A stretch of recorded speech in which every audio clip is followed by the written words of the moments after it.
He's whiny. Yeah, like he sounds like such a bitch.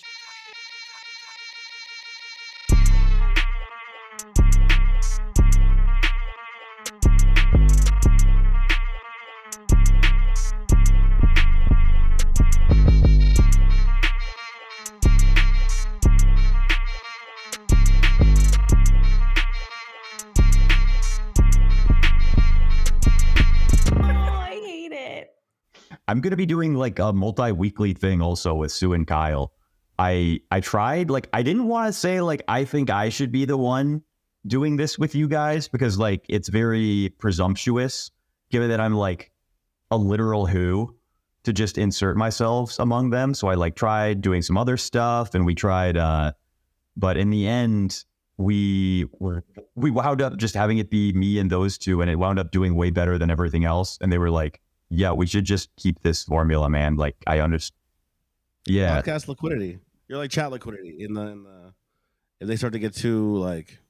Well, it was also really funny because there's like several comments on that video being like, Lukas is such a fucking awful host. Like, why he needs to let Sue talk more. And it's like, it's very clear if you go and look at these people's channels, it's like they basically came there because they want Sue as their adoptive father to give them financial advice. And so like every second that I'm talking, they're just like sitting there like, there's no value add. There's no value add. But it's like it's not that video has like 10 times more views than all of the ones of them just talking alone. So unfortunately, if you guys want his pure distilled financial, you're going to have him on your podcast, right? And I don't think that's going to happen because you have 0 YouTube subscribers and you're just screaming, right? So it's I don't know. It looks like you're my bitch, dude. It looks like you're gonna have to sit through my shitty tranny jokes. Yeah, it's awesome. It's awesome. I'm gonna become like super aggro towards the audience too, because what are they gonna do, right? Like, where else are you gonna go if you want to hear Suzu's market insights, right? Hey, my ears. So you know what happened this week that I find to be absolutely fucking hilarious. This Mimany thing. Do you know the story? I'm like roughly familiar with them as like an NFT project, but didn't they just release like a coin? So I'll give you the full rundown because this shit is so funny to me. Because so for those who don't know Muggsy, he made Mimany. Now Muggsy is this like broke, incredibly racist, low-key retarded French dude, like who never has any money, right? So when Milady comes out, he's like, I'm too poor to buy one, effectively. So he made his own Milady. He just like drew it was these like fucked up, like deranged looking like Microsoft Paint. What would happen if you had like a schizophrenic person draw it with their like non-dominant hand? He drew it on his iPad like with his finger. Right, so he drew fucking Mimany with his own version of Milady because he's like, I want one, but I'm not gonna buy it, right? So then P-Tokes, who people know from Shilling Geo Bowden, he was like, oh, I want one too, and so he's like, okay, I'll make you one. And then after Tokes had one, it was just like you would have to like, and people were like, oh, that's kind of cool. I want one too. Can you make it this character?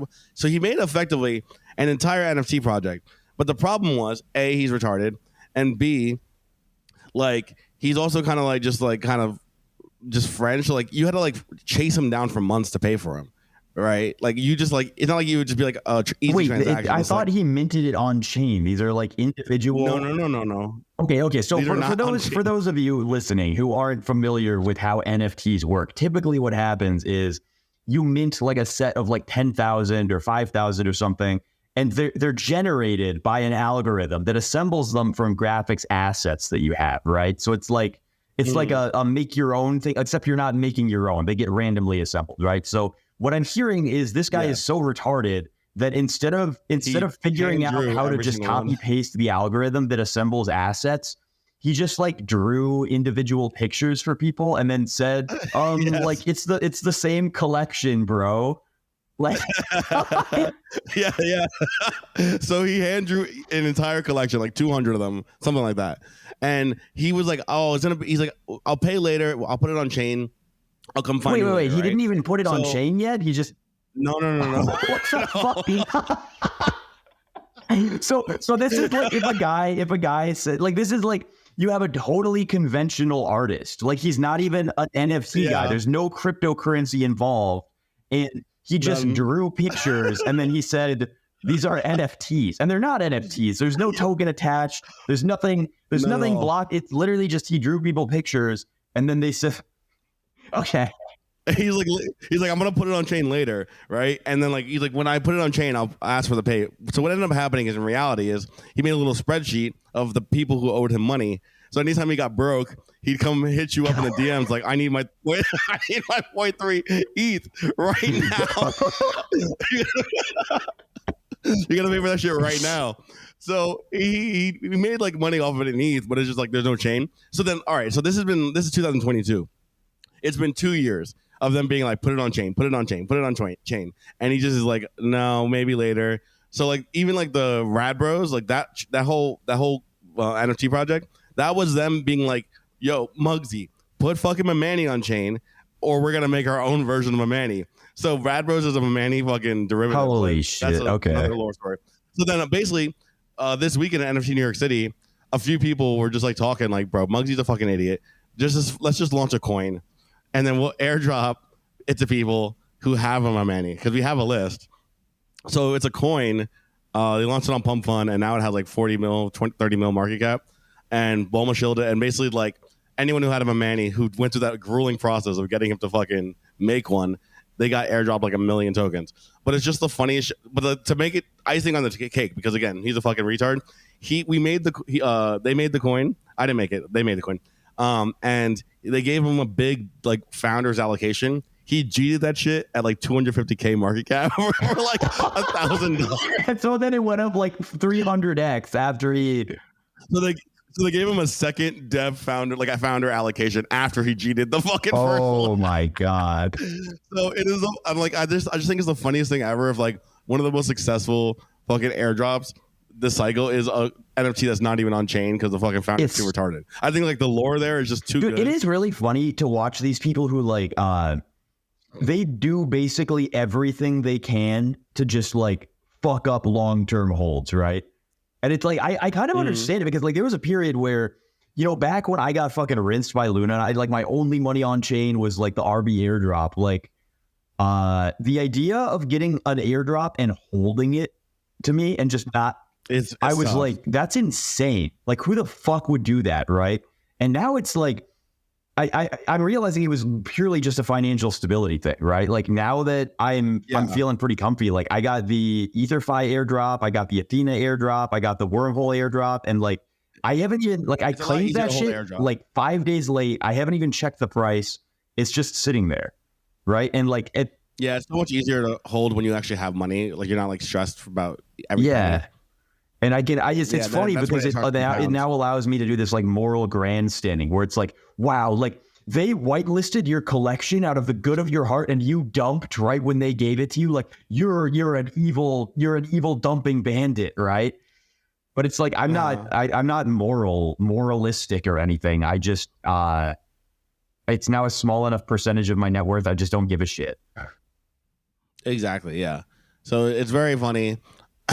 And I also just think I just like the idea of like someone just like fumbling their way into like making a NFT for like every influencer accidentally. I just think that's just like he made there was no grand plan. It was just if I like you, I'll make you one. If I don't like you, fuck you. I don't care. I think he asked to make me one, and I said like no because I was like this was post Luna. I was like, dude, like I have no fucking money. Like I literally have like 2,300 or 30. He was like. You know, when the Barachain seed round was going, I was offered to get in with that, as were you, I think. And I refused because I literally had like under 4K on chain. Like I was fucking rinsed, man. At that, like I was done.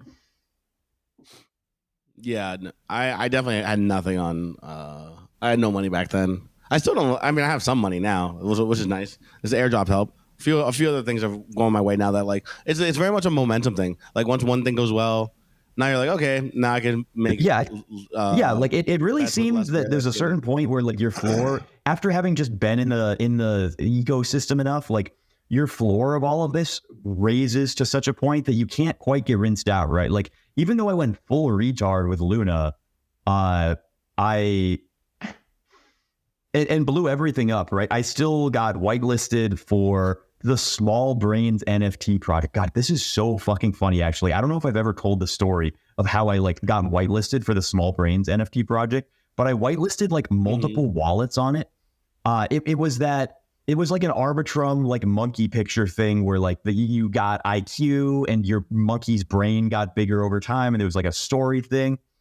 And the way that I whitelisted multiple wallets for it was like they had a whitelist, and then they figured out it got sybiled. So they went in their Discord and they had multiple people, or they had people like submit hand pictures as like proofs of authenticity. So I spent like 3 hours like fucking up my hand, and like I had I lifted, so I got my veins pumped up, and then I like dug around in like a bunch of dirt and got it under my nails, and then I like put my hand in the freezer and I like changed watches so that my veins would go away and I'd have a different watch on, and then I clipped my nail. Like I did all these things to make like different fake hand pictures. It was so silly.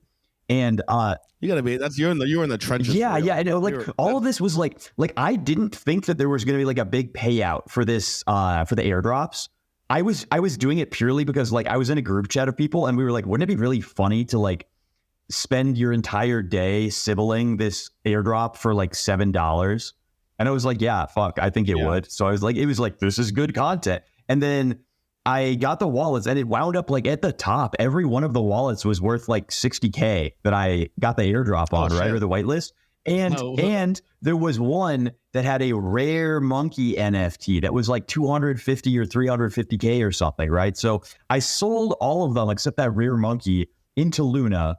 And then Luna exploded, of course. So it just all went to fucking zero. But I had that one monkey NFT. I had that one rare one, and I still fucking have it. I still have it. I've held it from like the price of a house to like the price of a cheeseburger. And but the only reason I got the Arbitrum airdrop, which is the thing that basically like saved my ass on chain, right? Like all my money came from the money that I had in the Arbitrum airdrop, was from because I used those monkey NFTs and I like staked and unstaked and claimed and did all the like Small Brains NFT like video game stuff so much, and had such big volume, because again, like even though I sold all of it and it went to zero because I put it into Luna, it still was volume, right? Which counted for the Arbitrum airdrop. So I got pretty good airdrops on all the wallets that I did there. And that saved my ass. I still have the monkey NFT. I guess it's worth like $1,000 or something now, maybe. I don't know. But more than zero. My thought basically is like, I've been holding it this long. I don't think it makes any sense to sell it now, right? Like, I don't know if they're going to ever, like, I don't think it's ever going back to its all-time high, right? But like, it seems like when we have an NFT bubble is probably when it would make sense to get rid of it. Or maybe I'll just hold it forever because it's like fucking funny at this point, right? But that thing like taught me the other lesson too, which is that like you don't ever want a significant portion of your NFT or of your like on-chain liquidity to be tied up in like one thing, right? Because there was a period in there where like literally all of my money on chain was in that one fucking monkey picture. And like that sucks because you can't sell half of a monkey picture, right? You're either all in or all out. And the thing, like rare NFTs fluctuate by like hundreds of thousands of dollars a day. So you're just sitting, and that, and not only that, but the underlying assets fluctuate by even more, because it wasn't like Ethereum. It was like the token was called like Magic or something. So it was just pulling these massive swings on what was basically like 90% of my net worth at the time. And I was like, I'm feeling very uncomfy right now. And it made me not sell. Just because there was no way to like sell or like take a little bit of profits, right? So I wound up just like shooting myself in the dick horribly. I did also, and this is the other nice thing, I blew my ship in Luna, but Luna 2 has Astroport, right? And do you know what Astroport did? They airdropped people who blew their assholes out in Luna 1. Yeah. Oh, really? So I have... it's like a funny thing. You might like embarrassingly destroy every piece of financial success you've ever built up in one day, but somebody on chain will recognize that as like a virtue or something, and they will reward you with a consolation prize to help you run it back again. I do appreciate that. There's been quite a few consolation prizes that have saved my ass as well. I mean, honestly, in this Mimany thing, I mean, that's kind of a consolation prize. Which I think is so funny. You have one of those, right? So did they airdrop? How much was the airdrop? 1 million tokens. At peak, it was like 50K. For real? That's fucking awesome. Yeah, it's a ridiculous one. I mean, it can still get run up now. Like if it keeps, I haven't sold it yet. I just kind of have it. It's like 25K right now, but that's kind of. It's still above. That's very good. Like a 50K airdrop is not very good. Yeah, that's not unsubstantial. No. Food. So I'm pretty happy about that one.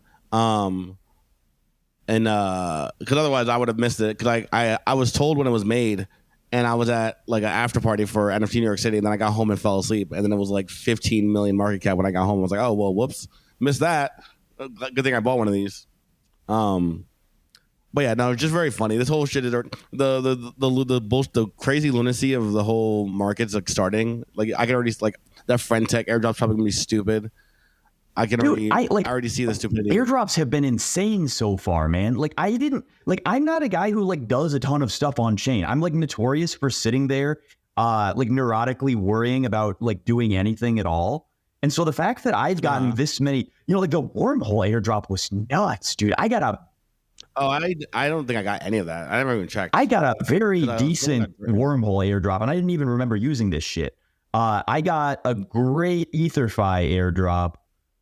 It would have been better, but it's like, it's like I got three 5-figure airdrops in the last like week or some shit, and I don't do shit on chain. Like I don't know. And the EtherFi airdrop would have been so much bigger if I wasn't like a huge retard who did you see my post about how I like staked all of my EtherFi Ethereum in Pendle?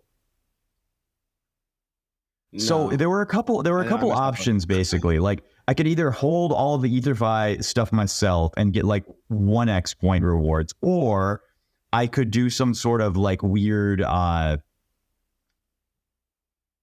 don't know. It was like a lossless LP thing where you would get you would sacrifice the yield that you would have gotten on restaked liquid ether. So it would be like you'd sacrifice your like 25% APR on the ETH that you put in, but you would get double the EtherFi points, and you would get double the eigenlayer points, I believe. And the alternative was you put it in there and you go for the 25% APR, and they like take half of ether or half of your amount of points, right? So I did something really funny, and I was like, well, I want to hedge my bets. I'll take the points, but I also want to get the APR, right? Because cold hard ETH is a valuable asset. And of course, what happens is the yield, despite displaying like 25% at the time of my deposit, what happens with any sort of staked ETH is like when you have a large number of people who want to unstake, the price on like the price basically of the staked ether versus the underlying liquid ether goes very discount premium, right? So the staked stuff starts trading at a big discount, and that hit me with some impermanent loss, which actually somehow set my yield to 0, and then it started sending it negative. So I'm now like 5K in the hole negative on impermanent loss on an LP that I'm doing between ETH and staked ETH. So I essentially paid them. I paid Pendle 5K to take half of my EtherFi points and half of my eigenlayer points. And the eigenlayer points that they took from me would have been worth like 30K. Sorry, the EtherFi points that they took from me would have been worth like 30K. The eigenlayer points are probably going to be worth more, right? So it's like I still got that much because they only took half, but it's like, whoops.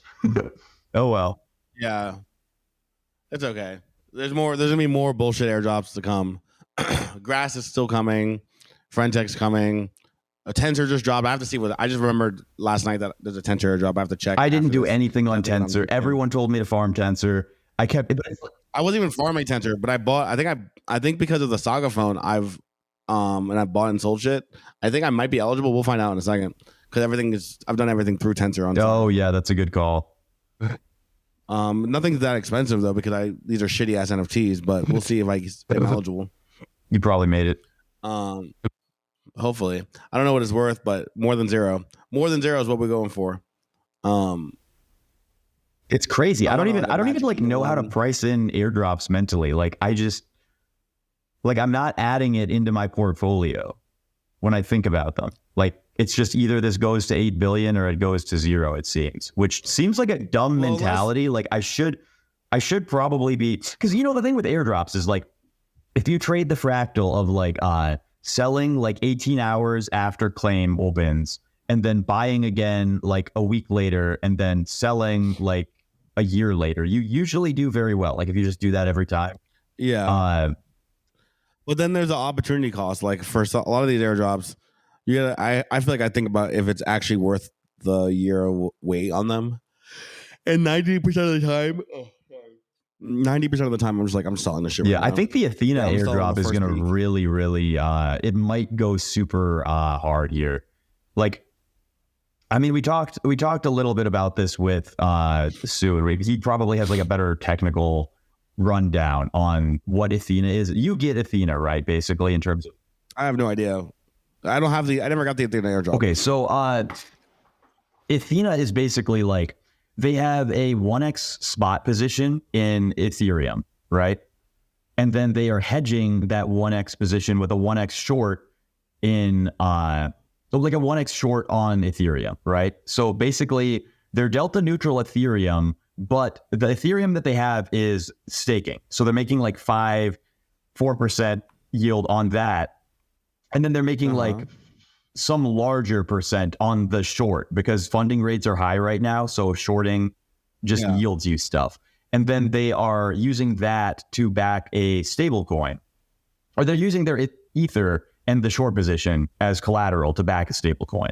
Okay. And then the stable coin, if you stake it, you can get the yield that they're generating, or you can get portions of the yield that they're generating. They also have an insurance fund that they are skimming from some of the yields, so that like if the yield rate inverts and because like if funding goes negative for a while on Ethereum, then suddenly that's going to flip the yield negative on USDE, and the people staking will actually be losing money, so everyone's going to sell out of it. Funding probably won't flip negative for a long time, right? So they want to have like a chest to prevent short little periods where the funding goes negative on the market. This is one of those things where like you hear about it and it's like, it's obviously going to blow up at some point. Oh, absolutely. 100%.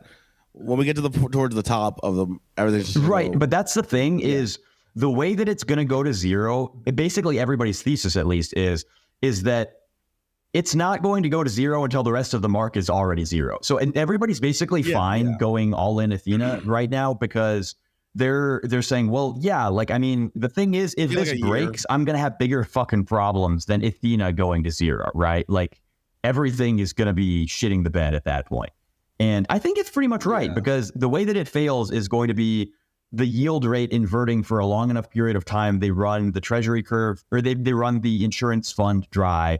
And at that point, it's already the full bear market. Right. And you're also going to have like, there's going to be a little bit of a latency, because when they want to unwind their position, it's going to require them to sell the Ether that they have. They can't sell the Ether that they have directly because it's staked. So they're going to have to wait in the staking and unstaking queue for like 7 to 14 days. So there's going to be that latency that's going to make things weird. But then at the same time, though, once the unstaking happens, that short position on Ethereum could offset. Right. There's like, that's why they have this insurance fund, because there's just some strange hysteresis and wiggle room in there where you don't necessarily you don't know what's gonna happen. And the other thing that Athena is doing is they're issuing the Athena shards, right? Which are basically like, you know how when a protocol issues a token, the token is valued somewhat based on the TVL of the protocol. Yeah. And because Athena is a stable coin that basically just has people depositing like $2+ billion to go delta neutral and issue a stable coin based on Athena, they have like a high TVL, right? So this token that they're issuing has a fairly high valuation. And it makes sense to everybody that it would have an even higher valuation because of the way that everybody values. So it's like, even though the token isn't necessarily like actually backed by the treasury in any meaningful way, just the fact that the treasury exists gives people confidence that the token will go up. So it's like, it's a pretty good Ponzi, all things considered. I've heard. Yeah, worse. Like the only thing that's a little bizarre is like, there's nothing that's stopping anyone from doing this, right? Like I suggested another team that has a pretty substantial Solana treasury, like just go do this. Like go do this yourself, right? Like you have. This is not much different than like so like when I was working for this other company that won't be named, we made a trading strategy that was basically this thing, like for like this, like effectively like a mutual fund for crypto. It was like it was on Luna, so Luna blew up, but like it was effectively this strategy. This is when I learned that like lending, like borrowing against an asset is shorting and shit like that. Like we did a delta neutral position like this effectively, and then we used what was that thing that gave 20% anchor on Luna? They gave like 20%, and that was like same exact thing. I made some tweet that was like on a, and Prism was the staked underlying yield. It was effectively the same exact idea. Yeah, I made a tweet that said like, wow, it's fucking awesome that we can all go and sell the exact top and then just ship all of our earnings straight into USDE for 30% APR to live off of for the rest of our lives, risk free. And like 100 people bookmarked it or something, and I was like, guys, like this is not going to happen. That was not financial advice. That was a big fucking joke, man. When if you sell a top and you try and ship this into USDE, you are going to be in for a very, very sad day. It's like, imagine doing everything perfectly, and then like the final step, like the exit step, is when you shit the bed. What's some USDC's APR? Because like, if you make a fat enough bag, that's all you need. Isn't it like 7 or 14? It depends. It's always kind of fluctuating, and there's difference between USDC and USDT. And frankly, like I've become such an enormous Tether bull. Like I think that Tether is the greatest asset that we have on chain. I think it's better than Bitcoin. I think Tether is going to outlast all of us, the government. It's going to be around for like millennia and generations. And like my one true boomer bet is on Tether, which is like unfortunate because there's no. Like, does Tether give you any APR? Yeah, I mean, there's always ways to make APR, right? Like if you were gonna have, like you can like LP in like a 3 pool with like USDC or Tether. USDC though. Yeah. You just holding USDC gives you the APR. Yeah. You don't have to do anything. Yeah, but it's not nearly as close as like any of the yield farms that are dealing with like the volume and stuff like that, right? Well, yeah, but in the bear market, I don't have to deal with any yield farm explosion. I just want to like hold an asset and get the fucking 7% and hold a day. Well, they also crank that down in the bear market. That's the thing. Is like that's true. Like right. Like when all of this is going, like the yield rates go up because volume goes up, and they need people. Like it's exponentially rarer to find like a high portion of cryptocurrency users who are willing to be allocated to stable coins as the other coins go straight up, right? Well, you know the thing is though, no, I mean like last bear market, USDC had a pretty high APR because everyone was doing all their transactions in USDC because they didn't trust the other assets from going down. Like I remember like the 7% or whatever was bear market APR. Huh. I think APR for USDC goes up because everyone is untrustworthy. I don't know. They lack trust in. I didn't look too much at it because I was too fucking poor. I'm now getting at the point where I'm looking at shit like, where can I just fucking farm yield? Like that's like, I'm like, oh God, like, I don't know if I want to be risking that much, bro. Let's just farm some yield. You're on boomer shit. We haven't even started yet. I know it's really bad. It's dumb because I would have been so much more up if I had just like bought like a bajillion NFTs and like quadrupled it. But it's like it's really fucking cozy to know that I'm getting like 60% or 50% APR on Ethereum or something like that, right? Like that's actually like I can deal with that. Oh yeah, it's not bad at all. I mean, honestly, I'm probably gonna. I mean, not yet, but I will start to get to the yield farming and doing nothing else schmode eventually. Speaking of doing nothing else, Retardio NFT, my fucking I is gonna go to fucking 200 soul floor, which is Wait, are you fucking serious? So it's not there right now, but it's I genuinely believe it. It was a 1 soul mint. It's already at 14 soul floor. Are you serious? Now they're happy, but no. Listen, I'm not. I don't look at the group chat. I just know every Solana NFT is good dog shit, and this is the only one that's not entirely dog shit. Like I actually like look at this and go, oh, I like this one. I think it literally never occurred to me once to actually look at the NFT. That's so funny.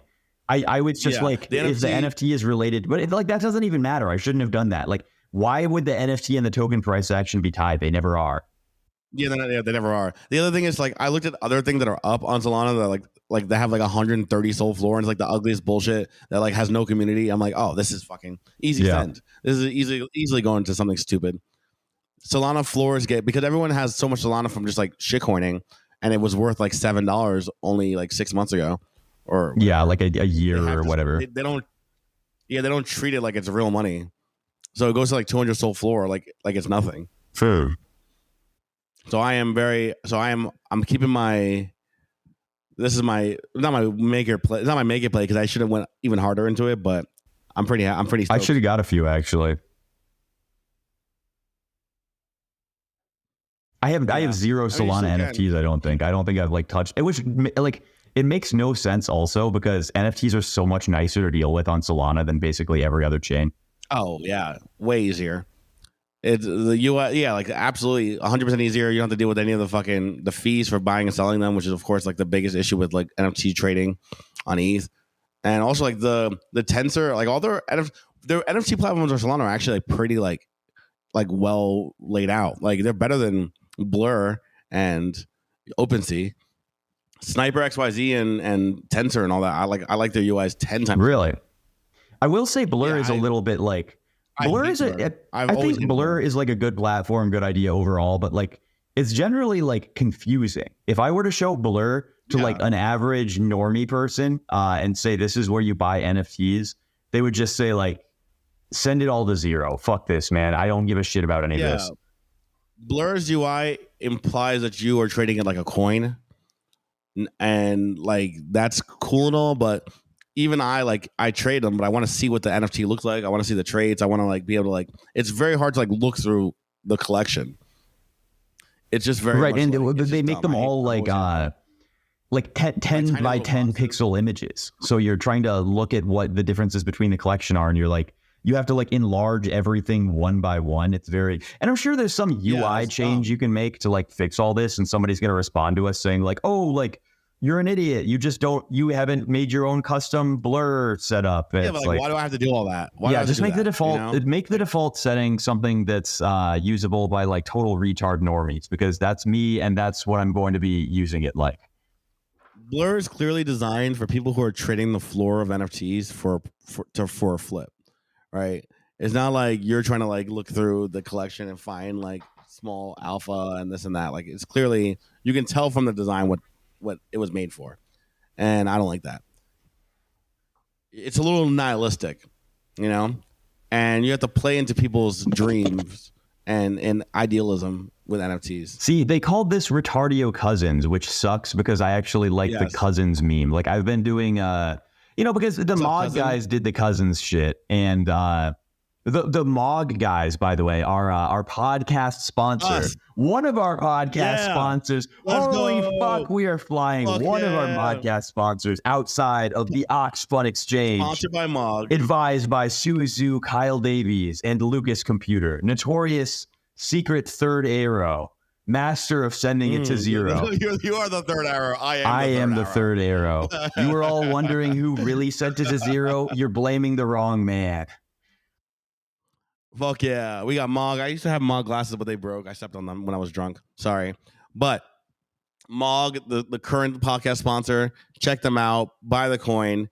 I don't know if we're allowed to say buy the coin. Oh, you're not I don't know, but that wasn't financial advice, and he didn't say it. Don't buy it. Well, I don't know how this works. If it speaks to your heart, you may consider making some amount of transaction. Maybe. I don't actually even know if that's allowed, so don't do that either. We have to click the promoted. This is promoted content box, so I don't know if that saves us. So Maybe? what you should all do is you should all post about how much you love Mog and mogging. And you should just totally disregard any sort of financial instrument related to anything that we say or do until we review several SEC regulations more carefully. What you guys should do is go under every single NFT crypto project and just post the cat with the Mog glasses. Be like, ha, ha, ha, ha. No, do the joy cat laughing crying emoji and then the finger pointing emoji. Yeah. That's the exactly. It is fun. Like, yeah, it's very fun to just go and stunt on people in crypto, right? Like, I don't know about you, but the longer that I'm in this industry and the more that I'm exposed to like the greed and stupidity of the average cryptocurrency insect consumer, the more that it makes me, one, value the people who are not that way, and two, want to crush these people, right? Like, I noticed this from a lot of like longtime founders too, where like they have like a demographic that they like, but when you ask them about their strategy, a lot of it involves like fuck the consumer, man. Like fuck them, dude. Just absolutely fuck them. Yeah, dude. But no, we don't. The Mog doesn't fuck the consumer. Mog loves the consumer. We hate everyone. Well, else. I mean, what they do that's funny is like if people sell or they cheat stuff early, they like make fun of them. They like publicly post like their wallet transaction and say like, you would have this much fucking money now if you didn't dump it on day 3. Like, MK Ultra, like they love shitting on him because his initial Mog buy would be worth more than the entire LP right now if he still had it. So like funny. It would literally be like $8 million. You know what's crazy too, though? Because he had a fat fucking bag. Like, he had at the time of his wedding, it was so fat, and everyone was like, this might be a very unsound financial decision. And it was actually the most sound thing that he's ever done in his life. Like, if he had just, and that's the weird thing with Mog too, is like, it appears to be designed to get out people who can't diamond the hand in the way that like we could flash the chart up on the screen or something, but chart we both don't diamond hand. We didn't diamond hand. Yeah, no, we both got our asses blown out by this coin. Like I'm not like shitting on other people as if I'm better here. Like I did the same thing, but what Mog did basically was it consolidated for like 18 months. Like it went up and down between these two levels for like 18 months, and every time it would go to the top, everyone would be like, "Oh, it's really gonna break out. It's really gonna do it," and it didn't do it. And then it would go down again. And then it would go down like 60%, and then it would go up like 3x, then it would go down 60%, and then it would go up like a 3. And it just kept doing this over and over for like 18 months.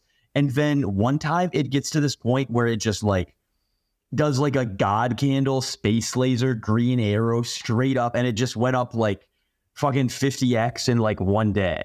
Right? So it was like it's just a step function coin. It doesn't just go up smoothly. It fucks around edging for like a year, and then it just blasts off one enormous ejaculation that like 500x is its market cap and gets like 18 news campaigns written about it. It's very funny. So what we're saying is it's time. We're edging. We're deep in the edge right now, and the ejaculation's coming. Yeah. I mean, we're gonna have to check. We're gonna have to check with the SEC about that one too. But all of this is quite dubiously worded. But that would be really funny. Like, what if there's a section in the SEC's regulatory guidelines that it says, "Oh yeah, like, well, you're not allowed to give financial advice, but if you convert the entire thing into a sexual euphemism, you're allowed to say whatever you want." Like, that would be just great. Something tells me it doesn't exist, but it would be beautiful if it did. And recently, did you see like the Mog thing where there was some like rave where some guy put on like a marshmallow helmet or something, and then Mog quote tweeted it pretending like they hired Mog, or they hired Marshmallow to come out to some rave. And then Marshmallow was like, "Oh, like I this is not me. Come on, guys. What do you think, man? I'm not doing this crypto promotion stuff." And I went and commented on it and said something like, wow, like, is there no floor that these crypto scumbags won't stick to in the promotion of their disgusting fraudulent scam assets? And did like a bunch of clown emojis or something like that. But then Marshmallow kept replying and kept quote tweeting it and saying like, this totally isn't me. These guys are like disgusting and evil. And like, I'm starting to wonder if like he isn't friends with them, because like you simply don't quote tweet somebody's project this many times unless you're like trying to promote it, right? It's like maybe the first two, you're just genuinely angry, but it's like, dude, he's been going for like 4 days quote tweeting Mog, it's man. It's possible that he like, is. I mean, it could have actually just been him. That would be funny if the whole thing was just like a psyop promotion or something like that.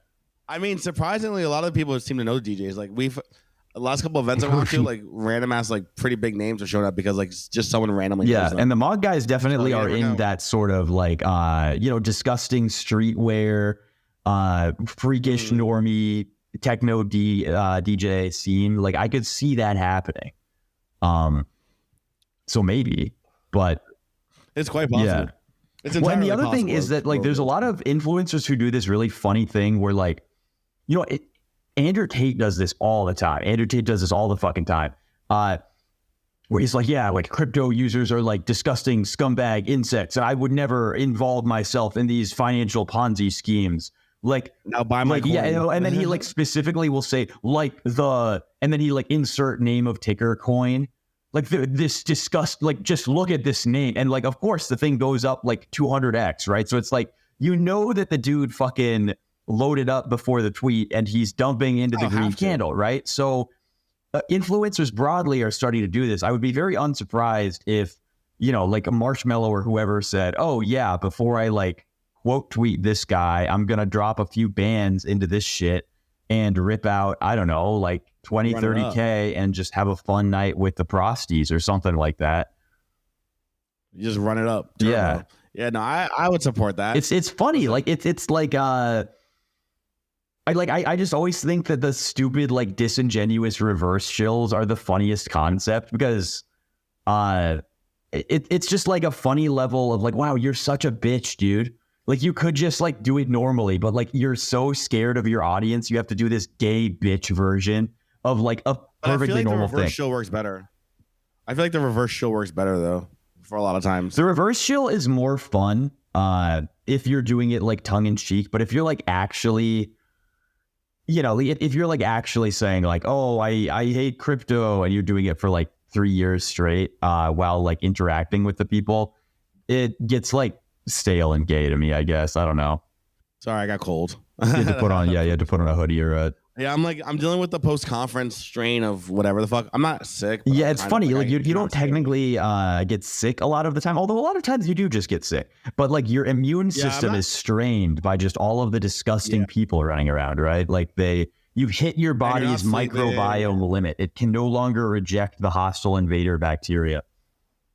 And then I just like pass out. Like I spent like the last I literally have just been sleeping for days. I like cannot stay awake. If I stop moving or stop doing something, I like instantly. That's really funny. Like, I go into some sort of like postpartum depression because I can't like talk to people anymore. Like I had just a prodigious run of calls for the last 2 or 3 days where it was just like infinite calls, infinite, unending, like one meeting to another. And I finally finished my last one at some point, and I just felt so bad. I was like, I'm alone. Nobody will ever love me. Like, I need someone to talk to. He was like, and then I went to like group chats, and I'm like, it's not the same. Like, I need someone to talk to, right? Yeah. So I like went outside, and I like, but then it's like, I go around and I talk to people around town, and it's like, you're fine, I guess, but it's not the people I'm working with are really like fun, smart, high tier people at this point. And they're not being replaced by like random guys that I talk to that I know from around town, frankly. Like, it's just not happening. You need higher stimulus. Yeah. I'm like, I need the exact opposite. I need like not see anyone for like a week right now. Like my body is just like, just go to sleep. Don't talk to anyone. Get back to homeostasis and we'll be good to go. But listen, all the hours I put in these parties and after parties are paying off. The connections have been kindled. I've kindled the connections. the many positive things will come of it. And that's how these conferences go. Positive for the podcast, he means. He's not talking about his personal. He's not selfishly talking about his personal future or financial success here. He's referring exclusively to the success of the Verse and Lukas podcast.